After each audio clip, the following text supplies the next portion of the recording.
might think that this 10th station is just like any other, just more violence, brutality, and pain. St. Alphonsus, in his meditation on this station, tells us to consider the violence with which the soldiers ripped the inner garments of Jesus, so roughly that the skin came with them.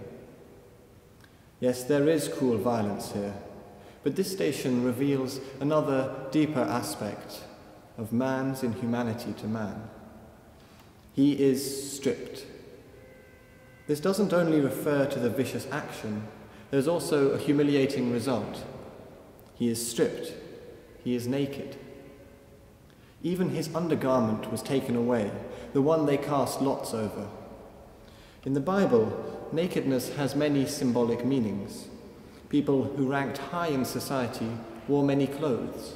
The higher the rank, the more clothes they wore. So at the bottom of that ladder, public nakedness meant utter degradation. It was a sign of humiliation and shame. It could be a symbol of abject poverty, or imprisonment, or slavery, or other natural or human affliction.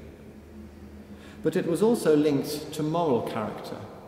In the Garden of Eden, human nakedness had been an innocent thing. Then the fall brought shame upon us, and Adam said to God, "I was afraid because I was naked." So shame can be the result of sin, which deserves divine punishment. For the prophets, Hosea, Ezekiel, and others, Israel had become naked and shameful, a prostitute among the nations, by abandoning the worship of the one true God.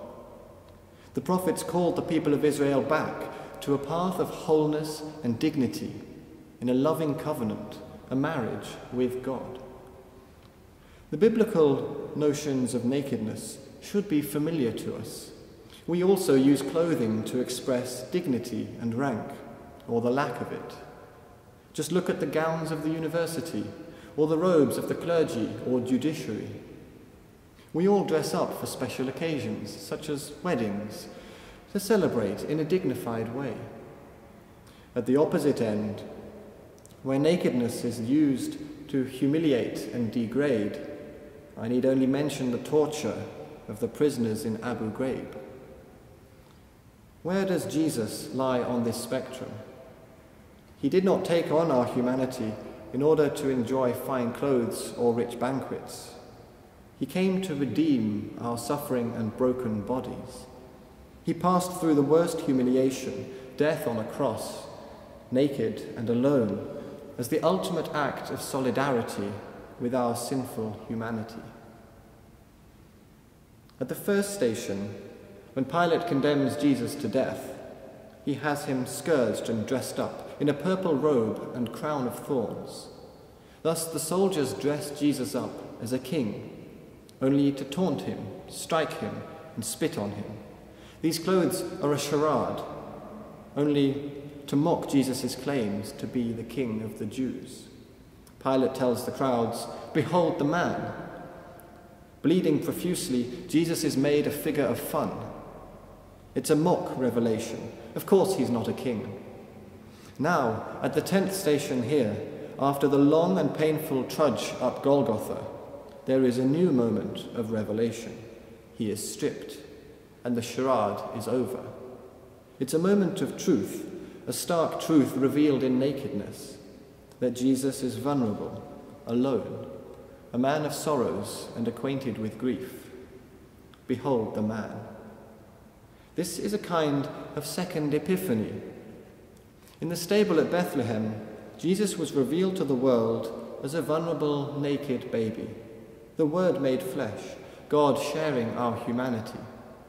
And the shepherds and wise men bowed down in worship. At Golgotha, Jesus is again revealed to the world, this time as a vulnerable, naked man, the Word made flesh, God sharing our suffering, and the people shake their heads in disdain. The mockery of the cross is then capped by Pilate's sarcastic sign, the King of the Jews. Of course he's not a king. What king what Son of God could be so humiliated? The Jews thought the cross was proof that God's wrath was upon this man, that the cross was a divine punishment because Jesus had blasphemously claimed to come from God. It's no wonder that those who passed by hurled insults at him, shaking their heads. They see that this is a moment of truth, an epiphany, and they think that this is the definitive judgment of Jesus, his final condemnation. But they miss the point. Jesus deserved no punishment because he was totally free from sin. The cross was not a proof of God's wrath, it was a proof of God's love.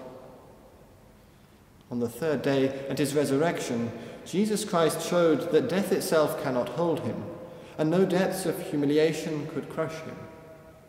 The truth, which Pilate had tried to mock, is that love wins in the end. Jesus is our King. He is our Lord and God.